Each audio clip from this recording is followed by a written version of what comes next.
DNA படத்த பத்தின ப்ரமோஷனும் ரொம்ப நல்லா இருக்கு படம். அது மாதிரியான பாசிட்டிவ் ரிவ்யூஸ்லாம் வர ஆரம்பிச்சிருக்கு. அந்த படம் எப்படி சார் இருக்கு? இல்ல என்னை பொறுத்தவரைக்கும் அது ஒரு ஆவரேஜான படம் தான். முக்கியமாக அந்த படத்தினுடைய ஃபர்ஸ்ட் ஹால்ஃப் அப்படிங்கிறது ரொம்ப சுமாரா தான் இருந்தது. அந்த இன்ட்ரோல் பிளாக்லேருந்து முக்கியமா செகண்ட் ஹால்ஃப் பார்த்தீங்கன்னா, அந்த படத்தினுடைய ட்ராவல் ரொம்ப நல்லா இருந்தது.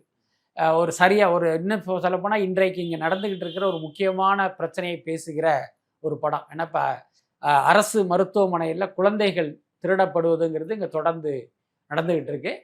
இந்த படம் பார்த்தீங்கன்னா, அத பேசுகிற ஒரு படம் தான்.